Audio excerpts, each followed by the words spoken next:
లయ తప్పిన విన్యాసం మూడవ భాగం. ఆఫీస్లో చాలా అర్జెంట్ ఫైల్ చూస్తున్నాడు జగదీష్. లెటర్సు టైప్ చేయాల్సి వచ్చింది. ఆ రోజు రోజా సెలవులో ఉంది. మరొక టైపిస్టు గీతని బెల్ కొట్టి పిలిచాడు. గులాబీ రంగు ప్రింట్ ఉన్న చీర కట్టుకుంది. కొద్దిగా కాలర్ ఉన్న జాకెట్ వేసుకుంది. లాకెట్ చైన్ వేలాడుతోంది మెళ్ళో. ఒక్కొక్క బంగారు గాజు జుట్టును గట్టిగా దువ్వి పైకి బిగించి కట్టింది ముడిలాగా. కనీ కనిపించినట్టు కనుబొమ్మల మధ్య చిన్న బొట్టు, ఒంటిరాయి ఉన్న చిన్న దుద్దులు. Oh very nice, come on Geetha, take your seat. చిన్నగా వచ్చి కూర్చుంది. The chemical order by this office date Jagadish చెప్పుకుంటూ పోతున్నాడు. గీత వేళ్ళు చకచక షార్ట్ హ్యాండ్లో వెళ్ళిపోతున్నాయి. పావుగంట తర్వాత గీత లేచింది. కూర్చో గీత, మీ డాడీకి ఎలా ఉంది? పర్వాలేదు, మరొక నెల వరకు ఆ మెడిసిన్స్ కంటిన్యూ చేయండి, డాక్టర్ చెప్పాడా? అవును, డోంట్ వరీ. గీత తల వంచుకుంది. ఆమె అందాన్ని కాదు పరువాన్ని ఆకాంక్షగా చూశాడు జగదీష్. కోర్స్ మెడిసిన్స్కి కూడా. టేబుల్ పైకి వంగి నెమ్మదిగా చెప్తూ ఆ ప్రిస్క్రిప్షన్ నాకు చూపించు అన్నాడు. గీత మాట్లాడలేదు. ఆమెను దగ్గరగా తృప్తిగా చూస్తున్నాడు. ఈ బిడియం ఎన్నాళ్లలో పోగొట్టగలను అనుకున్నాడు. ఆ సమయంలోనే శివశంకర్, దుర్గాప్రసాద్ లోపలికొచ్చారు. కొద్దిగా కంగారు పడినా సర్దుకుని, yes Geetha, you can go, ఆ లెటర్సు అర్జెంటుగా టైప్ చేయాలి అన్నాడు. గీత లేచి వెళ్ళిపోయింది. కమాన్ సార్, ఇప్పుడే మన మెటీరియల్ పంపలేదని బాంబేకి లెటర్ పంపిస్తున్నాను. ఇవాళ మెడిసిన్ తయారవుతుంది ఫ్యాక్టరీలో. శివశంకర్, దుర్గాప్రసాద్ కూర్చున్నారు. సిటీలో బాగా ధనవంతులైన వారి జాబితాలో వారు చాలా రకాల బిజినెస్లు జంట కవుల్లాగా కలిపే చేస్తున్నారు. ఈ ఆధునిక యుగంలో లాభసాటిగా ఉండే బిజినెస్ చేయాలనుకున్నప్పుడు వాళ్ళ దృష్టిలో పడ్డది మందుల కంపెనీ. పిచ్చి మొక్కల్లాగా పుట్టుకొస్తున్న ఈ మనుషులు పుట్టినంత వేగంగా ఏపుగా పెరగలేకపోతున్నారు. కారణం డబ్బు. డబ్బు లేక, తిండి చాలక రకరకాల రోగాలు తెచ్చుకుంటున్నారు. గొప్ప వాళ్ళ దగ్గర డబ్బుంది. ఆ డబ్బు బీదవాడికి డైరెక్ట్గా ఇచ్చేస్తే చాలా ప్రమాదం. మనుషులంతా సమానమైపోయి బీదవాడెవరో గొప్పవాడు ఎవరో తేడా తెలియకుండా పోతుంది. రాత్రికి పగటికి భేదం లేకపోతే ఎలా? కూల్ డ్రింక్సు, హాట్ డ్రింక్సు వేరువేరుగానే ఉండాలి. అందుకని కష్ట సమయాల్లో డబ్బు వడ్డీకి ఇవ్వాలి, కానీ అచ్చంగా ఇచ్చేయకూడదు. ఈ వడ్డీ ఉన్నవాడికి లేనివాడికి మధ్య వంతెన లాంటిది. అలాంటిదే మరొకటి పెట్టుబడి అనే వంతెన. డబ్బున్నవాడు తన డబ్బుని తన చుట్టూ ఉన్న సమాజానికి ఎలా పెట్టుబడి పెట్టి వినియోగించాలా అని ఆలోచించుకుని కొత్త కొత్త పద్ధతులలో వ్యాపార మార్గాలు ఆలోచిస్తాడు. అందుకే శివశంకర్, దుర్గాప్రసాద్ ప్రజాబాహుళ్యానికి తగినంత సేవ చేయాలని దీక్షగా ఆలోచించినప్పుడు మనిషికి అతి ముఖ్యమైనది తిండి అని, అది లేక వారు రకరకాల రోగాల పాలవుతున్నారని గ్రహించి వెంటనే వాళ్ళని ఆదుకునేందుకు మందుల ఫ్యాక్టరీ పెట్టాలనుకున్నాడు. అందుకని ఎంఎస్సి ఫార్మాస్యూటికల్స్ ఫారెన్ రిటర్న్ అయిన జగదీష్ని తన కంపెనీ డైరెక్టర్గా నియమించి భారీ ఎత్తున సనత్ నగర్కి దగ్గరలో ఫ్యాక్టరీ నడిపిస్తున్నాడు. మిగిలిన బిజినెస్ల కన్నా ఈ ఫ్యాక్టరీ చాలా లాభాలు తెచ్చుకుంటుంది. అంటే రోగాలు మనిషిని అంతగా లొంగదీశాయన్నమాట. ఫ్యాక్టరీ చెకింగ్కి అనుకోకుండా వచ్చారు శివశంకర్, దుర్గాప్రసాద్. జగదీష్ లోపల కంగారుగా ఉన్న పైకి గంభీరంగా నవ్వుతూ మాట్లాడుతున్నాడు. వాళ్ళకేదో అనుమానం వచ్చిందని గ్రహించాడు. ఫ్యాక్టరీ చూపించడానికి తీసుకెళ్లాడు. బీఎస్సీ పాస్ అయిన గ్రాడ్యుయేట్సు, డిఫార్మసీ పాస్ అయిన డిప్లొమా హోల్డర్సు మందులు తయారు చేస్తున్నారు. పెద్ద పెద్ద డ్రమ్ముల్లో ఏవో మరుగుతున్నాయి. రంగులు రంగులుగా బుడగలొస్తోంది. కొందరు చిన్న చిన్న టెస్ట్ ట్యూబుల్లో పోసిన ద్రవాన్ని పటకార్లతో పట్టుకొని పరీక్షిస్తున్నారు. అన్నీ వివరిస్తూ వాళ్ళు అక్కడ చూస్తున్నప్పుడు గబగబా యువతలకొచ్చి ఫోన్ చేశాడు ఇంటికి. ఎవరూ పలకలేదు. ఫోన్ పెట్టేసి మళ్ళీ ఫ్యాక్టరీ లోపలికి వెళ్ళాడు. వాళ్ళని మళ్ళీ కలుసుకుని చూపిస్తూ తగినంత జాగ్రత్తగా, ఎలాగైతేనేం వాళ్ళ కార్లు వెళ్ళిపోయాక ఓ మై గాడ్ అనుకున్నాడు. ఇంటికి మళ్ళీ ఫోన్ చేశాడు. మళ్ళీ ఎవరూ పలకలేదు. అసలు ఉన్నారా చచ్చారా అనుకుని కారేసుకుని ఇంటికి వెళ్ళాడు. నాని గేటు తీసి అమ్మగారు వారి స్నేహితురాలు ఇంటికి వెళ్ళారని చెప్పాడు. ఏడవకపోయింది పనికిమాలిన మొద్దు అనుకుని కెమికల్ ఉన్న చెక్క పెట్టెలు కారులో పెట్టుకుని ఆఫీస్కి వచ్చాడు. పట్టుబడిపోకుండా ఇవాళ తనెంత లక్కీగా సేవ్ అయ్యాడో తలుచుకుని హాయిగా ఊపిరి పీల్చుకున్నాడు. అయినా ఈ లలిత పల్లెటూరు మొద్దు తన పాలిట దయ్యంలా ఉంది. ఏదీ ఒప్పుకోదు. సొసైటీలో మసలడం చేత కాదు. కానీ లలిత అందం, దానికోసమే తను ఆమె పెంకితనాన్ని సహిస్తున్నాడు. ఆ మొండితనం తగ్గించి దారిలోకి తెచ్చుకోవాలి. సొసైటీ లేడీలా తయారు చేయాలి మిసెస్ దయాకర్ పాండే. అబ్బా ఎంత తెలివైందో! పాండే పైకి రావడానికి ఆవిడ ఎంత కృషి చేస్తుందో. భార్య అంటే అలా ఉండాలి. ఎందుకు పనికిరాదు లలిత. నాన్సెన్స్. ఆ కేశవరావు ఇంటికి వెళ్ళిందట. వాడొక బుద్ధావతారం. సిగరెట్ కూడా తాగలేని చవట. ఇక వాడి పెళ్ళాన్ని ఓ అప్పలమ్మలా ఉంచాడు. ఆవిడ గారు నా కర్మ కొద్దీ ఈ లలితది ఒకే ఊరు కావడం, ఇద్దరు ఫ్రెండ్స్ కావడం. ఓ గాడ్! లలితని వాళ్ళింటికి వెళ్లకుండా చెయ్యాలి. ఆఫీస్లో నుంచి బయటపడ్డాడు. కారు హారన్ వినిపించింది. లోపల పనిచేస్తోంది లలిత. 10 నిమిషాల తర్వాత లల్లి అని గట్టిగా అరుస్తూ కవితనెత్తుకుని లోపలికొచ్చాడు. లలిత వెనక్కి తిరిగి చూసింది. జగదీష్ కళ్ళు నిప్పులు చెరుగుతున్నాయి. ఏమిటి, మీరు ఫోన్ చేశారట? సారీ, నేను ఇంట్లో లేను. చాలా నెమ్మదిగా అంది. ఇలా రా అంటూ బెడ్రూమ్లోకి తీసుకెళ్లాడు. కవితను దింపి ఆ ఫ్రాకు విప్పేశాడు. లలిత దగ్గరికి వచ్చి కొంగు పట్టుకొని చటుక్కున స్ఫురించింది లలితకి. ఆ చీర ఫ్రాకు అతనికి ఇష్టం లేదు. ఏవండి, క్షమించండి, ఇంకెప్పుడూ కట్టుకోను ప్లీజ్ అంది. జగదీష్ వినిపించుకోలేదు. పూర్తిగా లాగేసి కింద పడేశాడు. ప్యాంట్ జేబులో నుంచి అగ్గిపెట్టె తీసి వెలిగిస్తుంటే లలిత దబాల్న ముందుకు దూకి అతని చేతిలో పెట్టే లాగేయబోయింది. అతను దొరకనీయకుండా చేయి పైకి పెట్టి, ఇవాళ ఈ చీర నేను తగలబెట్టి తీరాలి. నేను చెప్పినా నువ్వెందుకు వినలేదు? ఏం, వాడంటే నీకంత మోజున్నప్పుడు నన్నెందుకు చేసుకున్నావు? చేసుకున్నాక నేను చెప్పిన మాట వింటున్నావా అంటూ సర్రున పుల్లగీశాడు. వింటానండి, ఇంకా మీరేం చెప్పినా వింటాను. దయచేసి దాన్ని అంటించకండి అంటూ మళ్ళీ చేయి పట్టుకుని ఆపబోయింది. జగదీష్ ఒక్క క్షణం ఆగాడు. ఏం చెప్పినా వింటావా? నేను రమ్మన్నప్పుడు ఎక్కడికైనా సరే వస్తావా? తప్పకుండా వస్తాను. జగదీష్ పుల్లను ఊదేశాడు. ఏనాడు నా మాటకి ఎదురు తిరుగుతావో నా కళ్ళ ఎదురుగా ఈ చీరను తగలబెట్టండి. పెళ్ళున నవ్వాడు. నవ్వి లలితని సూటిగా చూశాడు. లలిత సిగ్గుపడి గుండెల మీద చేతులుంచుకొని అటు తిరగబోయింది. గబాల్న దగ్గరకు లాక్కుని, మై డియర్ లల్లి, నీ అందమంతా నాదే, కానీ బొత్తిగా 4 గోడల మధ్య దాచుకోకు అంటూ గట్టిగా కౌగిలించుకున్నాడు. కవిత నవ్వుకు మమ్మీ మమ్మీ అంది. అమ్మ సిగ్గుపడుతోంది, నువ్వు మాట్లాడుకు అని జగదీష్ నవ్వాడు. అతనికి చాలా సంతోషంగా ఉంది. ఆరు బయట మంచాలు వేసి పక్కలు వేశాడు రంగడు. భోజనాలు చేశాక చంద్రం బయటికి వెళ్ళాడు.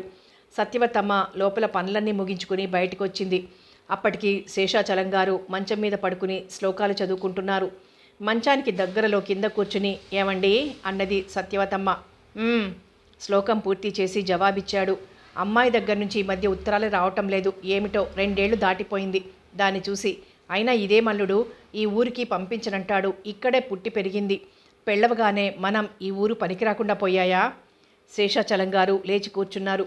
ఆ అల్లుడి సంగతి నాకు తెలుసులే. మొదటి నుంచి తిక్క విధవ. చిన్నప్పుడు ఒకసారి మా అక్కయ్య మీద కోపం వచ్చి కత్తిపీట విసిరేశాడట. దాని అదృష్టం బాగుండి పక్క నుంచి దూసుకుని పోయింది. దాని చేతికి పెద్ద మచ్చ ఉండేది కదూ. ఆ మచ్చ అదేనా? నేనేదో అనుకునేదాన్ని. మరి అలాంటివాడు ఇంత చదువుకుని పెద్ద హోదాలోకి వచ్చాడే. చిన్నప్పుడు ఉన్న బుద్ధులు పెద్దయ్యాకుంటాయా? అల్లరి వాళ్లే బాగా చదువుతారు. చంద్రాన్ని చూడు, రామచంద్రుడే. అయితే ఎప్పుడూ చదువు మీద దృష్టి ఉండేది కాదు. అంతే, ఒక్కొక్కళ్ళ బుద్ధులు అలాగే ఉంటాయి. అంతేలేండి. అమ్మాయి మొదటి నుంచి మరి చంద్రమన్న ఇష్టపడేది కదా. అదేమిటో జగదీష్ వచ్చాక మారిపోయింది. అయినా వాడొచ్చిన 2 రోజులు అసలు వాడితో మాట్లాడనే లేదు. తర్వాత మనం మీ స్నేహితుడి కొడుకు పెళ్లికి వెళ్ళి తెల్లవారేసరికి వచ్చాం. నేను బావని చేసుకుంటానని మొదలుపెట్టింది. ఎలాంటి పిల్ల ఎలా మారిపోయిందో అనుకున్నాం. పోనీలే, వీడు నీ తమ్ముడు, వాడు నా అక్క కొడుకు. అమ్మాయికి 2 పిల్లలు వరుసైన వాళ్లే. కాకపోతే చంద్రానికి మరొక అమ్మాయిని చూసి తొందరగా పెళ్లి చెయ్యాలి. ఎన్నాళ్ళని వాడు మాత్రం అలా బ్రహ్మచారిగా ఉండిపోతాడు. కానీ వాడు ఒప్పుకోవడం లేదండి. ఇప్పుడు ఈ చదువు ఒకటి మొదలెట్టాడా. BA degree తీసుకోవాలనుకుంటున్నాడు. చూద్దాం, మెల్లగా ఒప్పిద్దాం. అమ్మాయికి రేపు ఉత్తరం రాయి అంటూ ఆవలించి మంచం మీద కొరిగాడు. అలాగే పడుకోండి, పొద్దుపోయింది. వీడెక్కడికి పోయాడో అంటూ లేచి లోపలికి వెళ్ళింది సత్యవతమ్మ. రైలు కట్ట వెంబడి నడుచుకుంటూ వెళ్తున్నాడు చంద్రం. వేసంగిలో రాత్రి 10 గంటలప్పుడు వేడి గాలి, చల్లగాలి తిరిగింది. దూరంగా ఉన్న చెరువు మీద నుంచి సన్నగా వస్తోంది. కట్టపక్కన ఎత్తుగా ఉన్న ఒక రాయి చూసుకుని కూర్చున్నాడు చంద్రం. స్టేషన్లో ఎవరో ఉన్నారు. రైలు రావడానికి ఇంకా 6 గంట టైం ఉంది. 3 సంవత్సరాల క్రితం ఈ రైల్లో రాబోయే జగదీష్ కోసం తను, బాబా స్టేషన్కి వచ్చారు. బాబాకి సొంత మేనల్లుడైనా, విదేశాలకు వెళ్ళి వచ్చిన విద్యావంతుడైనా ఏమాత్రం ఆతృత చూపకుండా కేవలం చుట్టాలెవరో వస్తున్నట్లు అతి మామూలుగా ఉన్నాడు. దానికి కారణం లేకపోలేదు. జగదీష్ తండ్రికి బావకి మొదట్నుంచి పడదు. అతను ప్లీడర్ గుమాస్తా చేసి బోలెడు సంపాదించట. లాభసాటి బేరము అనుకుంటే అది ఎంత అన్యాయమైనప్పటికీ లాయర్ గారికి ఆ కేసు అప్పజెప్పి ఆయన చేత గెలిపించేవాట. అలాంటి కేసుల్లో ముఖ్యమైనవి విడాకులు, ఆస్తి పంపకాలు. పాపం ఓడిపోయిన వాళ్ళు అయ్యో భగవంతుడా అని ఏడుస్తూ ఉంటే ఈ గుమాస్తా గారు రెండో మేడకి శంకుస్థాపన చేస్తున్నాం రమ్మని బావకి ఉత్తరం రాసేవాడట. అలాంటి కేసుల్లోనే ఒకసారి బావ స్నేహితుని కోడలికి విడాకులు ఇప్పించే ప్రయత్నం జరిగిందని ఆ స్నేహితుడు బావ దగ్గరికి వచ్చి, నువ్వు చెప్పబోయే శేషచలం, నా కొడుకు తప్పేం లేదు, కోడలు అనవసరంగా రచ్చకెక్కి నా పరువు తీస్తోంది, నువ్వు మీ బావకి చెప్పి ఈ కేసు ఆపు చేయమని గోల పెడితే బావ వెళ్ళి తన బావ అయిన జగదీష్ తండ్రిని అనేక విధాలా బ్రతిమాలాడట. కానీ ఆయన గారు వినక క్రింద మీద చేసి ఆ కేసు గెలిపించేలా చేశాడు. ఆ కోడలు గెలుచుకున్న ఆస్తిలో సగం ప్లీడర్ గుమాస్తాకి, ప్లీడర్ గారికి దక్కింది. కానీ ఆ కొడుకు మాత్రం చాలా రోజులు పిచ్చివాడిలా తిరిగేవాడని, తన స్నేహితుడికి తన మీద కోపం వచ్చి మాట్లాడడం మానేశాడని బావ చెప్పాడు. అన్యాయపు ఆర్జన చేసే జగదీష్ తండ్రి అంటే బావకిష్టం లేదు. ఉదయం పూట జపము తపము చేసుకుంటూ నీతిగా నిజాయితీగా బ్రతికే బావకి ఊళ్ళో మంచి పేరుంది. ఆయనకి మనిషి సంపాదించే డబ్బు కంటే మనిషి సంపాదించుకోవాల్సిన మంచి మీద లక్ష్యం ఉంది. అందుకని స్వంత బావ అయినా తెగతెంపులు చేసుకున్నట్లుగా అక్కగారింటికి వెళ్ళడం మానేశాడు. వాళ్ళ ఇద్దరమ్మాయిల పెళ్ళిళ్ళకి కూడా వెళ్ళలేదు. దానివల్ల జగదీష్ తండ్రి ఏం బాధపడలేదట. మరొక 4 ఎకరాల పొలం కొని సంతోషించాడట. జగదీష్ కాలేజీ చదువుకొచ్చాడు. సరిగ్గా తను 10th పాస్ అయి ఇంట్లో కూర్చున్నాడు. అక్కా బావ తనని చదవమని, బస్తీకెళ్ళి కాలేజీలో చేరమని పోరు పెట్టారు. కానీ తనకే ఇష్టం లేకపోయింది. అమ్మ చచ్చిపోతే 5 ఏళ్ల వయసులో నాన్నని తనని అక్కా బావ ఈ ఊరు తీసుకొచ్చారు. మిగిలిన చిన్నక్కలిద్దరూ దూరంగానే ఉండి తప్పించుకున్నారు. మరొక 2 ఏళ్లకి నాన్న కూడా పోతే అక్కే తనని అమ్మా నాన్న అయి పెంచింది. లలిత తన హృదయంలో చోటిచ్చి జీవితాంతం తోడు ఉంటానన్నది. ఇంకా తనకేమిటి లోటు? జీవితం ఒక మహాకావ్యమైతే అందులో ప్రతి అక్షరం ఎంతో అందంగా ఉండాలి. తన జీవిత కావ్యంలో ప్రతి సుప్రభాతము లలిత చిరునవ్వుతో మొదలవుతుంది. దినచర్య అంతా హాయిగా సంతోషంగా సాగుతుంది. ప్రతి రాత్రి లలిత ఓదార్పుతో తృప్తిగా ముగుస్తున్నది. చాలు, ఇంకా వేరే చదువులెందుకు? ఇంకా తనను గురించి అక్కా బావ ఎంత ఖర్చు పెట్టాలి? తన పేర ఉన్న 2 ఎకరాల పొలం ఈ 10 ఏళ్ల పోషణలో చాలా ఖర్చే మింగి ఉంటుంది. ఇంకా చదువు చెప్పించాలంటే బావ పొలం కరిగిపోవాలేమో అనుకుని ఇక చదువుకోను అన్నాడు. ఆ రోజుల్లోనే ప్లీడర్ గుమాస్తా గారు అకస్మాత్తుగా గుండె ఆగి చచ్చిపోయాడు. ఆనాడు అక్కా బావ జగదీష్ని తల్లిని తీసుకొచ్చి కొన్నాళ్ళు ఈ ఊళ్ళో ఉంచారు. అప్పుడు జగదీష్ తనని ఎలా చూసేవాడు? ఎంత తేలిక చేసి మాట్లాడేవాడు? లలితని ఎంత ఏడ్పించేవాడు? అన్నీ భరించుకున్నాడు తను. లలిత తన వైపున వాదించేది. వాళ్ళు వెళ్ళిపోయారు. ఎంఎస్సి పాస్ అయి తండ్రి సంపాదించిన డబ్బుతో ఫార్మసీ చదవడానికి ఫారిన్ వెళ్ళాడు జగదీష్. అతను అక్కడ ఉన్నప్పుడే తల్లిపోయింది. ఇంకా మిగిలిన అక్కలు అత్తవారిళ్లలో ఉన్నారు. పాపం జగదీష్ చదువు పూర్తి చేసుకుని తిరిగి స్వదేశం వచ్చేసరికి ఎదురెళ్ళి ఆహ్వానించదగ్గ ఆత్మీయులు ఎవరున్నారు? అందుకనే బావ అక్క కొడుకనే అభిమానం మనసులో ఉంచుకుని ఈ ఊరికి ఆహ్వానించాడు. వస్తున్నాడని తెలిసి సరే అనుకుని అతి నిర్లిప్తంగా స్టేషన్కి వచ్చాడు తనని కూడా తీసుకుని. తర్వాత చంద్రం ఆలోచనల్ని చెదరగొడుతూ స్టేషన్లోకి రైలు వచ్చి ఆగింది. జనం ఎక్కువగా లేరు. స్టేషను పల్చపల్చగా ఉంది. ఆ రోజు రాత్రి అలా వచ్చిన జగదీష్ లలితని పెళ్లి చేసుకుని లాక్కుపోతాడని తను ఊహించలేకపోయాడు. వాళ్ళ నాన్న అందరికీ అన్యాయపు తీర్పులు చెప్పించి ఆస్తులు ఆక్రమించుకుంటే ఈ జగదీష్ పరాయి సొత్తు కాబోతున్న లలితను ఎత్తుకుపోయాడు. రైలు కదిలింది. మెల్లమెల్లగా వేగం పుంజుకుని స్టేషన్ దాటి వెళ్ళిపోయింది. చంద్రం ముందు నుంచి అతన్ని వెనక్కి నెడుతూ ముందుకు వెళ్ళిపోయింది. అవును, పెళ్ళయ్యాక లలిత కూడా తనని ఇలాగే నెట్టేస్తూ రైల్లో వెళ్ళిపోయింది. మళ్ళీ రాలేదు. తన వైపు చూడలేదు. సరిగ్గా క్రితం సంవత్సరం ఈ రోజుల్లో పరీక్షలకు వెళ్ళి తనే చూశాడు. వాళ్ళింట్లో తను దిగలేదు. ఎలా దిగుతాడు? వాళ్ళిద్దరి మధ్య తను నిలవలేడు. ఆ ఇంటి యజమానిగా, లలిత భర్తగా జగదీష్ని ఊహించలేడు. వాళ్ళ బెడ్రూమ్ ఫోటోలు తన తలుపుల్లో జీర్ణించుకుపోయిన లలితని మరొకడి ఇల్లాలుగా చూడలేడు. అంతేనా? మళ్ళీ తన జీవితంలో ఇంకో ఆడపిల్లకి చోటిచ్చి భార్యగా ఆహ్వానించలేడు. అక్క బావ ఎంత వేధించినా సరే ఇక చదువులో కాలం గడిపేస్తాను. చంద్రం చాలా రాత్రి వరకు అక్కడే కూర్చుండిపోయాడు. డబ్బు పోతే మళ్ళీ సంపాదించుకోవచ్చును.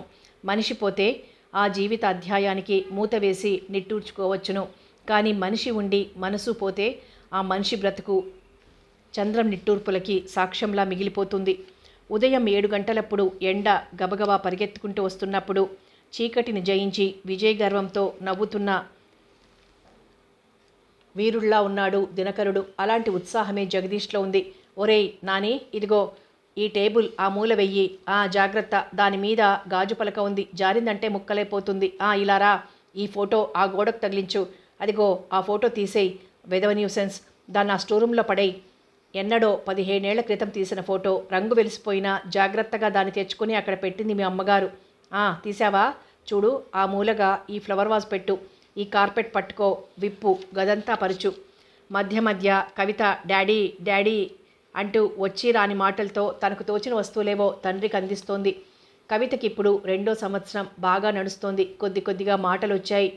తండ్రి నాని ఏదో సర్దుతున్నారు. తను కూడా ఏదో చెయ్యాలని ఉబలాటం మధ్య మధ్య అడ్డుపడుతోంది వాళ్ళకి.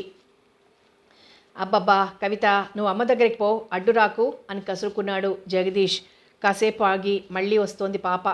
లలిత టిఫిన్ తయారు చేస్తోంది. హాల్లో భర్త చేస్తున్న హడావిడి, పాప చేస్తున్న అల్లరి వినబడుతూనే ఉన్నాయి. ఆమె ఉదాసీనంగా నిరాసక్తిగా ఉంది. ఆ ఉత్సాహం ఆరాటం అంతా సాయంత్రం రాబోయే అతిథుల కోసం. ఆనాడు భర్తకి మాట ఇచ్చిన దగ్గర నుంచి లలిత అతని ఇష్టప్రకారమే నడుస్తోంది. స్నేహితుల ఇళ్లకు తీసుకెళ్లాడు 2 సార్లు, పార్టీలకు తీసుకెళ్లాడు. ఇంటికి ఈ మధ్య గోపీనాథ్ రాకపోకలు ఎక్కువయ్యాయి. ఆ మధ్య ఒకసారి బెనర్జీ ఫ్యామిలీతో వచ్చి డిన్నర్ తీసుకున్నాడు. ఆమె ఇప్పుడు జగదీష్ ఇష్టాలపైనే నడుస్తోంది. పాప ఏదో పడేసినట్లుంది. చప్పుడైంది. అవతలికి పో లలి, దీన్ని తీసుకెళ్ళు అని అరిచాడు. లలిత వచ్చి పాప చేయి పట్టుకుని లోపలికి తీసుకెళ్ళింది. అరగంట తర్వాత డైనింగ్ హాల్లో టిఫిన్ తీసుకుంటూ, సాయంత్రం నేను చెప్పినట్టుగా తయారవు. ఆ జడవద్దు, పైకి ముడివేసుకో, నేను తెచ్చిన రింగులు పెట్టుకో, చీర మొన్న నేను కొన్నది కట్టుకో, ఓకే అంటూ నవ్వాడు. అలాగే అంది చిన్నగా. My sweet good girl. అవును, పాప అప్పుడే పుట్టేసింది కానీ లేకపోతే నువ్వింకా టీనేజ్ గర్ల్ లాగే ఉండేదానివి. ఆ గ్యాంగ్ అంతా ఎందుకు వస్తున్నారనుకుంటున్నావు? ఇంతోటి మన పార్టీ వాళ్ళకి దొరకదనా? సిటీలో వాళ్ళు ఎరగని హోటల్స్ ఉన్నాయా? అదేం కాదు, నీ అందం చూసి పిచ్చి సన్నాసులు వెర్రులెత్తిపోతున్నారు. అసలు వెదవలకి జలసి, డబ్బుంది కానీ వాళ్ళ భార్యలు ఎలా ఉన్నారు? తెగ తిని ఊరపందుల్లాగా వలిసిపోతున్నారు. అఫ్కోర్స్ వాళ్ళంతా ఎడ్యుకేటెడ్ లేడీస్, అందుకే వాళ్ళు నిన్ను చిన్నబుచ్చాలని చూస్తూ ఉంటారు. నాన్సెన్స్, నీ బ్యూటీ ముందు వాళ్ళ డిగ్రీలు ఎగిరిపడాలి. సరే, సాయంత్రం అన్నీ సిద్ధం చేసుంచు. భోజనం ముగించి కారేసుకుని ఆఫీస్కి వెళ్ళిపోయాడు. లలిత అన్నం తిన్నాననిపించింది. పాపకి కూడా పెట్టి నానికిచ్చింది. పనులన్నీ ముగించి పని మనిషిని పిలిచింది. ఇదిగో ఈ డబ్బు తీసుకో. అదేమిటో నాకు తెలియదు. అయ్యగారు చెప్పినవన్నీ చెయ్యి. సాయంత్రం త్వరగా అవుట్ హౌస్లో ఉన్న గదిలో ఉండు. అలాగేనండమ్మా, నాకు తెలుసు ఇవాళ మీరు కొత్తగా చెప్తున్నారు కానీ ఓ అబ్బో, నేను చెట్టియార్ గారింట్లో పనిచేసినప్పుడు రోజు నేనే వండేదాన్ని. కోడి పులావ్ చేస్తే నేనే చెయ్యాలనేవారు వారు. సరే సరే వెళ్ళు. పని మనిషి వెళ్ళిపోయింది. లలిత హాల్లోకి వచ్చింది. అక్కడ ఏర్పాట్లన్నీ చూసి నవ్వుకుంది. 2 కొత్త ఫోటోలు కొనుక్కొచ్చాడు. Modern art. ఎర్రని రంగులో రక్తం మడుగులో మనిషి చచ్చిపడి ఉన్నట్టుంది. కానీ దానిలో చాలా అర్థముందట. భర్త చెప్పాడు. ఈ ప్రపంచమంతా వెలుగుమయం, అవి మనిషి ఆ వెలుగులోకి రావాలని ఆరాటపడుతున్నాడని దాని అర్థమట. రెండోది గజిబిజిగా ఉన్న గీతలు, వాటి మధ్య ఓ ముఖం. పాపం, తల తిరిగి పిచ్చెక్కుతున్న వాడిలా ఉన్నట్టున్నాడు అనుకుంది తను. కానీ దాని భావం అది కాదట. అది సత్యాన్వేషణ కాబోలు. తనకేం తెలుసు? చిన్నప్పుడు దిగిన ఫోటో అని తను ప్రేమగా తెచ్చుకుంది. తీసి మూలగదిలో పారేశాడు. ఇవాళ ఈ ఇంట్లో ఏర్పాట్లన్నీ తన నోరు మూసి గొంతు పిసుకుతున్నట్టున్నాయి. అయినా ఎందుకు భరిస్తోంది? కేవలం ఆనాటి మాట కోసం కాదు. ఆ చీర ఆయన బీరువాలో దాచారు, అవసరమైతే తనని బెదిరించడం కోసం. కానీ అంత మాత్రం చేత తను ఒప్పుకోలేదు. 2 రోజుల క్రితం ఆయన ఎందుకో చాలా దీనంగా వచ్చారు ఆఫీస్ నుంచి. ఎప్పుడూ ఆయనలో అంత విచారం చూడలేదు. భార్యగా తనకి బాధే అనిపించి కారణం అడిగింది. లలితని వాస్తవంలోకి తెచ్చింది గేటు చప్పుడు. కృష్ణవేణి గేటు బయట నిలబడి ఉంది. భగవంతుడా, ఇదెందుకు వచ్చిందిరా ఇప్పుడు అనుకుంది. వెళ్ళి గేటు తీశాడు నాని. పట్టుచీర కట్టుకొని పచ్చని పాదాలకున్న నల్లని చెప్పులు వరండాలో వదులుతున్న కృష్ణవేణి జిమ్మి అరుపుకి కొంచెం వెనక్కి తుళ్ళినట్లయింది. ఏమేవ్ లలిత, మీ కుక్క ఇంటికి ఎవరిని రానియదేమిటే అంది నవ్వుతూ. లలిత వెనకే హాల్లోకి వచ్చింది. ఏమిటే హాలంతా ఇంతలా సర్దారు? ఇవాళ మీ ఇంట్లో కూడా ఏదైనా పేరంటమా? హాలంతా కలియజూస్తూ అడిగింది. కర్మ, దీనికన్నీ చెప్పలేక చావాలి అనుకుని "ఆ, అలాంటిదే. ఎవరో ఆయన వాళ్ళంతా వస్తారట. వాళ్ళ కోసం చిన్న పార్టీ అంతే" అంది. "చంపావు. అయితే మా ఇంటికి రావడానికి వీలు పడదా? సాయంకాలం అంటే రాత్రన్నమాట. మా ఇంట్లో సత్యనారాయణ వ్రతం చేసుకుంటున్నాం. నువ్వు మీ వారు పాపం తీసుకొని రావాలి." "సరే, ఆయన కోసం వాళ్ళ ఆఫీస్ వాళ్ళొస్తే పోనీ నువ్వు రాకూడదు?" కృష్ణవేణి బొట్టు పెడుతూ చెప్పింది. "బాగుందే, ఇంటికి అతిథులు వస్తే వాళ్ళని చూడకుండా నేనెలా రాను? అయినా సత్యనారాయణ వ్రతం పగలు చేస్తారు కానీ రాత్రేమిటే" అని నవ్వింది లలిత. "నీకు తెలియదు కాబోలు, రాత్రి కూడా చేస్తారు. పగలు చేస్తే మామూలుగా వ్రతం చేసుకున్నాక భోజనం చేస్తారు. కానీ రాత్రి వ్రతం చేసుకునేవారు పగలంతా ఉపవాసం ఉండి రాత్రి వ్రతం పూర్తి అయ్యాక భోజనం చేయాలి. మేము ప్రతి ఏడు ఇలాగే చేస్తాం. బొంబాయిలో అలాగే చేసుకునేవాళ్ళం. ఈ ఊరికొచ్చాక ఇదే మొదటిసారిగా చేసుకుంటున్నాం. సరే, మీరు రాకపోతే ఏం చేస్తాను? వస్తానే మరి" అని వెళ్ళబోయింది. "అయ్యో ఉండు, కొంచెం కాఫీ తీసుకో." "వద్దు, ఇవాళ నేనేం తీసుకోను." "ఏమనుకోకే లలిత, నిష్టగా చేసుకుంటున్న వ్రతం కదా, కక్కుర్తి పడను, వస్తాను" అంటూ వెళ్ళిపోయింది కృష్ణవేణి. లలిత అటే చూస్తూ ఉండిపోయింది. ఏమిటి తను? ఎక్కడికి వెళ్ళిపోతోంది? ఆ దంపతులు అలా ఉంటే ఈ దంపతులు ఎలా ఉన్నాం? బాధగా కణతలు నొక్కుంటూ కూర్చుండిపోయింది. ఆ సమయంలో ఆఫీస్లో జగదీష్ చాలా ఉత్సాహంగా ఉన్నాడు. అతని నోటి నుంచి సన్నగా కూనిరాగం కూడా వస్తోంది. లలిత ఎంత త్వరగా మారిపోయింది. ఇక మీద తనకంతా విజయమే. మొన్న అబిడ్స్లో ఏం జరిగింది? తను కారులో వెళ్తుంటే గణేష్ పాల్ కనిపించాడు. తను కారు ఆపుకొని అతన్ని పిలిచాడు. కారు దిగి అతను తన దగ్గరకొచ్చి వెధవ వంకర్ నవ్వు నవ్వి, "క్యా హై బాయ్, క్యా హువా తేరా వాదా" అన్నాడు. "సారీ బ్రదర్, నేనెంత జాగ్రత్తగా తీసుకున్నా ఆ శివశంకర్, దుర్గాప్రసాద్ దేవాంతకులు అనుమానిస్తున్నారు. అందుకని ఇంటిలో దాచిన చెక్క పెట్టెలు గుట్టు చప్పుడు కాకుండా ఆఫీస్కి చేర్చాను. నెక్స్ట్ టైం తప్పకుండా మాట నిలబెట్టుకుంటాను." గణేష్ పాల్ మీసం మీద చేయి వేసుకుంటూ "దేకేంగే భాయ్" అన్నాడు నవ్వుతూనే. ఆ మాటలోనే బెదిరింపంతా. తనప్పటికీ నవ్వుతూనే తలాడించి ఇంటికి వెళ్ళిపోయాడు. కానీ ఏం చేయడానికి తోచలేదు. అవతల ఉద్యోగానికే ముప్పు, ఇవతల వీళ్ళంతా తోడేళ్ళు. అంతా డబ్బుతో ముళ్ళు. మొదట్లో మొహమాటం పెట్టుకుంటే తర్వాత చాలా చిక్కులు. కొంచెం తెలివిగా గడుపుకుంటూ వస్తే ఈ లోపల తను బ్యాంకు బ్యాలెన్సు 50,000 కావాలి. అప్పుడు పిత్రార్జితమైన మేడలు పొలం అన్నీ అమ్మేసుకుని 1,00,000 దాకా వస్తే తనే సొంతంగా ఒక ఫ్యాక్టరీ, ఒక ఇల్లు నిలుపుకోవచ్చు. ప్రస్తుతం వీళ్ళందరినీ బుజ్జగించుకుంటూ రావాలి. వెధవల్ని ఎలా తేడా పాడాలు వస్తే నా పత్తా లేకుండా చేయగల సమర్థులు అనుకుంటూ ఒక రకంగా విచారంగానే వెళ్ళాను ఇంటికి. పాపం లలిత బ్రతిమాలి కారణమేమిటో చెప్పమనిది.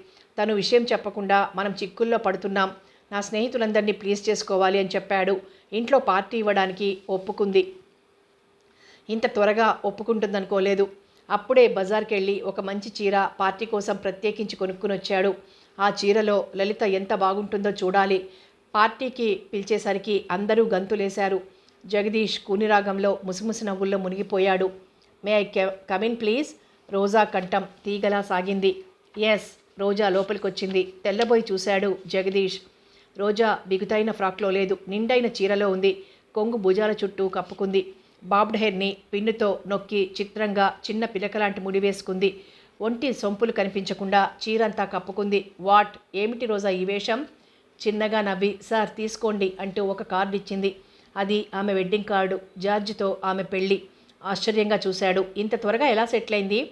జార్జ్ ఆ ఫ్యాక్టరీకి మెడికల్ రిప్రజెంటేటివ్గా పనిచేస్తున్నాడు. త్వరగా ఏం కాదు, చాలా రోజులుగా అనుకుంటున్నదే. అయితే అతను షరతు పెట్టాడు. ఆ షరతు ఒప్పుకునేసరికి ఇంత టైం తీసుకోవాల్సి వచ్చింది నేను. షరతా? ఏమిటది? బ్యాగ్లో నుంచి ఒక కాగితం ముందు తీసి జగదీష్ ముందు పెట్టింది. అది ఆమె రిజిగ్నేషన్ లెటర్. "వాట్, నువ్వు రిజైన్ చేస్తే నిన్ను మ్యారేజీ చేసుకుంటానన్నాడా? ఎందుకని?" రోజా తల వంచుకుంది. "అదే మంచిది సార్. భర్త సంపాదిస్తూ ఉంటే ఇల్లు చక్కదిద్దుకుని గృహిణిగా ఉండాలనే నా కోరిక. మా నాన్న స్థితిగతులు బాగులేక నన్ను చదివించి ఇలా స్టెనోగా జాబ్లో పెట్టాడు. ఉద్యోగంలో ఉన్నాను గనుక తప్పనిసరిగా నేను ఆల్ట్రా మోడర్న్ గర్ల్ లాగా ఉండాల్సి వచ్చింది. బాస్ని మెప్పించడం నా డ్యూటీ కదా. కానీ ఇప్పుడు నేను జార్జ్కి కాబోయే భార్యను. ఇక మీదట అతని ఇష్ట ప్రకారం నాకు ఇష్టమైనది కూడా నడుచుకుంటాను. అందుకు నా మొదటి డెసిషన్ ఈ రిజిగ్నేషన్." జగదీష్కి మాటలు కరువయ్యాయి. రోజాలో ఇంత సంస్కారం, ఇన్ని అభిప్రాయాలు ఉన్నాయనుకోలేదు. తన దగ్గర పనిచేస్తున్న స్టెనో అని, ఆడపిల్ల అని ఒక రకమైన చౌకబుద్ధినే చూపించాడు. అందుకే తన దగ్గర ఉద్యోగం చేయడం జార్జ్కి ఇష్టం లేదా? నమస్కారం సార్, వస్తా. 2 చేతులు జోడించి నమస్కరించింది రోజా. ఇది కొత్త అలవాటు. గుడ్ మార్నింగ్లకి గుడ్ ఈవినింగ్లకి అలవాటు పడ్డ జగదీష్ రోజాని వింతగా చూశాడు. రోజా వెళ్ళిపోయింది. ఆమె ఇచ్చిన పెళ్లి కార్డు, రాజీనామా ఒకదాన్ని ఒకటి పలకరించుకుంటున్నట్టు నిలిచున్నాయి. మధ్యాహ్నం 3 గంటలకి ప్రారంభించింది పని మనిషి. లలిత ఆ దరిదాపులకి వెళ్ళలేదు. పెగ్గులతో గొంతు తడుపుకుంటూ పులావులు మింగుతూ రగ్గుల్లో వెచ్చగా పడుకునే భర్తని ఎలాగో భరించుకుంటూ ఉంది. కానీ దాని వెనుక ఇంత దారుణ కాండని సహించటం మహా కష్టంగా ఉంది. తెల్లవారుజామున పక్షుల కిలకిలా రావాలు విన్నది. జలజల రాలే పారిజాతాల్ని చూసింది. గలగలా కదిలే చెట్ల ఆకుల్ని, చెంగు చెంగున ఎగిరే లేగదూడల్ని చూసింది. మేల్కొలుపులు పాడే పాటలు విన్నది. అభయమిస్తున్న గుడిగంటల మోత విన్నది. ఎద్దుల మెళ్ళో చిరుగంటల సవ్వడి విన్నది. పూజా మందిరంలో నాన్న ఇచ్చే హారతి చూసింది. భక్తిగా చేతులు జోడించే అమ్మని చూసింది. నువ్వు కోరుకున్న వరాన్ని నేనే అని అనిపించేలా చిరునవ్వులు నవ్వుతూ నిల్చున్న చంద్రాన్ని చూసింది. ఇవి తప్ప లలితకి మిగిలిన రాగాలు, ధ్వనులు తెలియవు. నిత్యం తను చూసే దృశ్యాల్లో, వినే సవ్వడిలో నవరాగాలని, నవరసాలని ఆస్వాదించి కళలన్నీ తెలుసుకున్న అనుభూతిని పొంది జీవిత నాట్యం ఇలాగే లయబద్ధంగా సాగాలనుకుంది. కానీ జగదీష్ ఆ లయ తప్పించి ఆడిస్తున్నాడు. ఈ నాట్యం ఎలా సాగుతున్నదో అవతల ఆ కోడి అరుపు వింటేనే గుండెల్లో కెలికినట్టుంది. భగవాన్, నాకెలాంటి శిక్ష వేస్తావు అనుకున్నది లలిత. ఇల్లంతా నీట్గా సర్ది కవితకి డ్రెస్ చేసి నానితో బయటికి తీసుకెళ్లమన్నది. జగదీష్ పొద్దునే చెప్పాడు నానికి, ఇవాళ ఇంటికి పెద్ద మనుషులు వస్తున్నారు. పాప అల్లరి చేసినా ఏడ్చి అరిచినా బాగుండదు. కనుక నువ్వు కవితని, జిమ్మీని తీసుకుని పార్కుకో, ట్యాంక్ బండ్కో వెళ్ళు. త్వరగా మాత్రం రాకు. ఒకవేళ వచ్చినా గేట్ తీసేవాళ్ళుండరు కనుక మీ ఇంటికి తీసుకుని పో. తర్వాత నేను వస్తాలే. దానికి ఈ రకమైన కార్యక్రమం మరీ కొత్త కాదు. అప్పుడప్పుడు షికారుకి జిమ్మీని తీసుకుని వెళ్తాడు. అందుకని కవితని, జిమ్మీని తీసుకుని బయటికి వెళ్ళిపోయాడు. స్నానం చేసి సుగంధ ద్రవ్యాలన్నీ అద్దుకుని జగదీష్ తెచ్చిన చీర విప్పింది. పాముకు బుసమలాంటి తెల్లని పల్చని ఖరీదైన చీర. చీరలో కలిసిపోయేలాంటి మెరుపు చుక్కలు, క్రింద జానడు వెడల్పుతో చమ్కీతో కుట్టిన పూలు. వాటి వెనక వైపున ఫాల్ వేసి ఉంది. దాని మీదకి బ్యాక్ ఓపెన్ గల తెల్లని జాకెట్, అది స్లీవ్లెస్ది. లలితకి ఆ డ్రెస్సు తగిలించుకుంటూ ఉంటే బలిపశువును సిద్ధం చేస్తున్నట్లు ఫీల్ అయింది. స్లీవ్లెస్ అలవాటు లేక చప్పున కొంగు కప్పుకున్నది. ఎత్తుగా ముడి, రింగులు, ఏమిటో తన ముఖం తనకే కొత్తగా కనిపించింది. కారు హారన్ విని పని మనిషి గేటు తెరిచింది. లలిత గదిలోంచి బయటికి రాలేకపోయింది. 5 నిమిషాల తర్వాత జగదీష్ లోపలికి వచ్చాడు. అతని చేతుల్లో రకరకాల ప్యాకెట్లు. హో లల్లి, నువ్వేనా అంటూ ఆశ్చర్యపోయి చేతుల్లో ప్యాకెట్లన్నీ మంచం మీద పడేసి లలితని దగ్గరకు తీసుకున్నాడు. ఏమండి, నాకేమిటో ఈ జాకెట్ సిగ్గేస్తోందండి, విప్పేస్తాను అన్నది. యూ సిల్లి, ఎక్కడో అడవి మాలోకంలా మాట్లాడకు. ఎంత బాగున్నావో తెలుసా? ఇక మీదట రోజు ఇలాగే ఉండాలి అంటూ గట్టిగా హత్తుకున్నాడు. నిజంగా నేను చాలా ధైర్యం చేశాను. లేకపోతే నువ్వు నాకు దక్కేదానివా? కోర్స్ నువ్వు చాలా ప్రిన్సిపల్స్ కలదానివనుకో, లేకపోతే నన్ను కొట్టి పారేసేదానివి అన్నాడు. బాధగా కళ్ళు మూసుకుంది లలిత. అర్ధగంటలో జగదీష్ నీట్గా తయారయ్యాడు. హాల్లో టేబుల్ మీద అన్నీ అమర్చాడు. ప్యాకెట్లలో అన్నీ డిష్ల్లోకి, ప్లేట్లలోకి మారాయి. పని మనిషి వెళ్ళిపోయింది. ఖరీదైన సీసాలు బీరువాల్లో నుంచి బయటికి తీశాడు. రేడియో ఆన్ చేసి రికార్డ్ ప్లేయర్లో ఇంగ్లీష్ మ్యూజిక్ గల రికార్డ్ను ఆన్ చేశాడు. తృప్తిగా చూశాడు. అన్నీ నిశ్శబ్దంగా కూర్చుని చూస్తోంది లలిత. ఏమండి, చిన్నగా పిలిచింది. చెప్పు డియర్. నన్ను మాత్రం తాగమని బలవంతం చేయొద్దు. నాకు వాంతి వచ్చేస్తుంది, వాసన పడదు. సన్నగా నవ్వి సరే సరే అన్నాడు. ఇంతలో ముందుగా గోపీనాథ్ వచ్చాడు. అతని భార్య ఊళ్ళో లేదు. గబుక్కున కొంగు కప్పుకోబోయిన లలితని అంటూ పక్కనున్న జగదీష్ వారించాడు. నిస్సహాయంగా చూసి ఊరుకుంది. ఒక్కొక్కళ్లే వస్తున్నారు. లలిత పైకి నవ్వుతూ లోపల ఏడుస్తూ అందరినీ పలకరిస్తోంది. ఆ రోజు లలిత మేకప్ని రెప్పలు కొట్టకుండా చూస్తున్నారు మగాళ్ళు. మిసెస్ బెనర్జీ, మిసెస్ రమేష్ పాత్రో కొంచెం ఈర్ష్యగా, గణేష్ పాల్ భార్య, దయాకర్ పాండే భార్య చనువుగా, చందన్ లాల్ భార్య అంటి అంటనట్టు అంతా రకరకాల మనస్తత్వాలతో ఉన్నారు. గోపీనాథ్కి లలిత మీదే ఉంది దృష్టి. ఎన్నాళ్ల నుంచో కోరిక పేరుకుంది. నెల రోజుల నుండి భార్య ఊళ్ళో లేదు. కారణాలన్నీ చాలా బలంగా ఒత్తిడి చేస్తున్నాయి. అన్నింటికీ మించి ఈ మధ్య లలిత దగ్గర తనకి చనువు ఉంది. జగదీష్కి తనతో చాలా మొహమాటాలున్నాయి. ఆ పైన ఇవాళ లలిత మరీ బాగుంది. మామూలు పలకరింపులు, కులాసా కబుర్లు, నవ్వులు ముగిశాయి. తలుపులన్నీ మూశారు. మ్యూజిక్లు మారిపోతున్నాయి. జగదీష్ సీసాల మూతలు విప్పాడు. గ్లాసులు నిండాయి. ప్లేట్లలోని ఆహార పదార్థాలు తరిగిపోతున్నాయి. కొంచెం కొంచెంగా మందు పనిచేస్తోంది. బెనర్జీ లేచి భార్యకు చెయ్యందించాడు.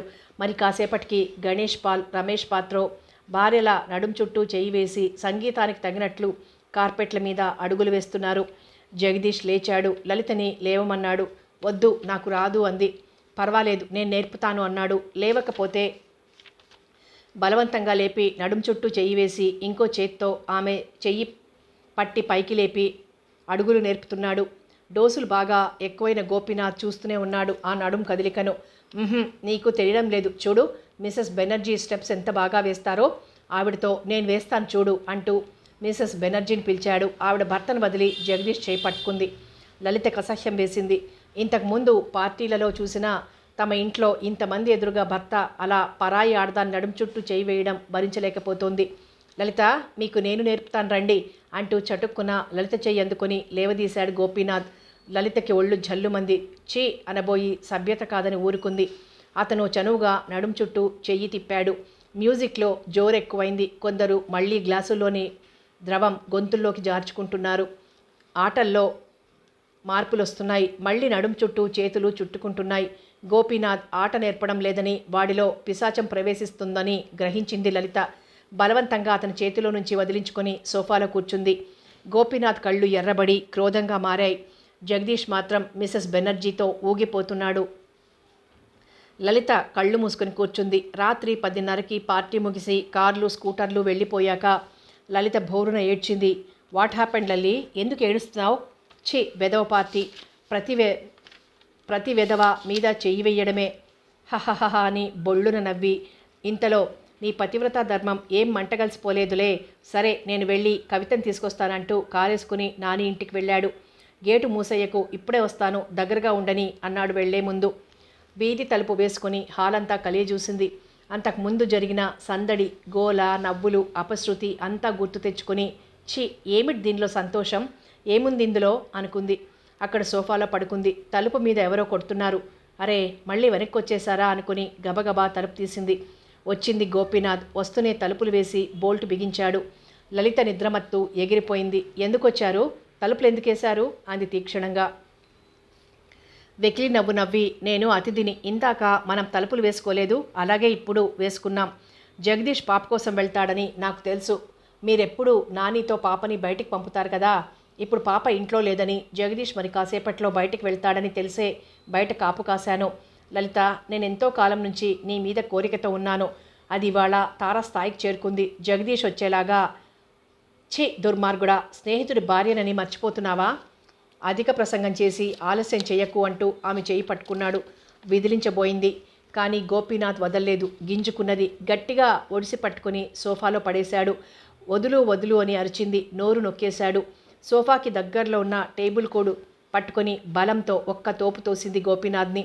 కింద కార్పెట్ మీద పడ్డాడు. వెంటనే టేబుల్ మీద పడింది. అతను లేవకుండా గబాల్న ఆ టేబుల్ని అలాగే నొక్కి ఉంచింది. అతను టేబుల్ కింద గిజగిజ తన్నుకుంటున్నాడు. లలిత మరింత గట్టిగా నొక్కింది. టేబుల్ అంచు అతని పీకని నొక్కేస్తోంది. అతని కనుగుడ్లు ఉబ్బిపోతున్నాయి. లలిత వెర్రి కోపంగా టేబుల్ నొక్కుతూనే ఉంది. కారు హారన్, గేటు చప్పుడు విని అప్పుడు ఆగి చూసింది. గోపీనాథ్ గుడ్లు వికృతంగా కనిపిస్తున్నాయి. కాళ్ళు చేతులు కొట్టుకోవడం ఆగిపోయాయి. టేబుల్ కొద్దిగా పైకెత్తి చూసింది. కదల్లేదతను. అనుమానం వచ్చి టేబుల్ ఎత్తి పక్కన పెట్టి కదిపి చూసింది. గోపీనాథ్ చచ్చిపోయాడు. కెవ్వున అరిచి గబాల్న తలుపు తెరిచింది. జగదీష్ పాపని భుజం మీద పడుకోబెట్టుకుని జిమ్మి గొలుసు పట్టుకుని వరండా మెట్లెక్కుతున్నాడు. గుమ్మంలో కొయ్య బొమ్మలా నిలబడింది లలిత. జగదీష్ దగ్గరికొచ్చినా కదల్లేదు.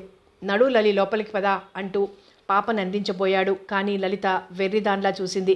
ఏమిటి, ఏమైంది అంటూ కుక్కని అక్కడ కట్టేసి లోపలికొచ్చి, రా తలుపేయ్ అని పక్కకు తిరిగి చూసి ఒక్క క్షణం అర్థం కాని స్థితిలో నిలిచి, గోపీనాథ్ నువ్విక్కడా? చటుక్కున పాపని సోఫాలో పడేసి లలితను చూశాడు. జుట్టుముడి కొద్దిగా చెదిరి, చీర కొద్దిగా నలిగి పిచ్చిగా చూస్తున్న లలితని, లల్లి ఏమైంది, అతనెందుకు వచ్చాడు అంటూ మళ్ళీ గోపీనాథ్ని చూసి, మై గాడ్, అతను చచ్చిపోయాడు, ఎలా, అసలు మళ్ళీ ఎందుకు వచ్చాడు అంటూ లలిత దగ్గరకు వచ్చి ఆమె భుజాలు పట్టుకొని, చెప్పు చెప్పు, ఏమైంది, ఏం చేశాడు, నువ్వేం చేశావు, ఎందుకు చచ్చిపోయాడు అని గట్టిగా కుదిపాడు.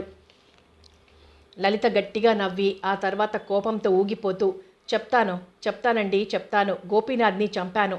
లేకపోతే నన్ను బ్రతకనీయడు. నా చుట్టూ కాసు కూర్చున్న తోడేళ్లు వీళ్ళు. మీరు సొసైటీ అని కల్చర్ అని చెప్పేవాళ్ళ నిజస్వరూపం ఇవాళ బయటపడింది. అందుకే నా చేతిలో చచ్చాడు. మీరు వెళ్ళగానే వచ్చాడు. ఆడదంటే ఆటబొమ్మల్లా చూసే మీకు మీ స్నేహితులు కూడా అలాగే ఉన్నారు. జీవితం అంటే అర్థం తెలియని వెధవలు మీరు. దారి గమ్యం లేకుండా గుడ్డిగా పోతూ బురదగుంటలో పడే పిచ్చి కుక్కలు. ఛీ, ఎంతమంది ఆడవాళ్ళని అనుభవించారు. అన్నం తినడం ఎంతో, ఆడదాని పొందు అలాంటిది మీకు. పశువులు మీరు. లైఫ్ ఎంజాయ్ చేయడం అంటే ఇదేనా? మత్తెక్కిన శరీరాలతో ఒళ్ళు తెలియకుండా ఊగిపోవడం అదొక ఆనందమా? ఒకడి భార్యని మరొకడు చుట్టుకుపోవడం తప్పు లేదనుకునే మీరు మామయ్య తెచ్చిన చీర కట్టుకోవద్దని ఎలా అన్నారు?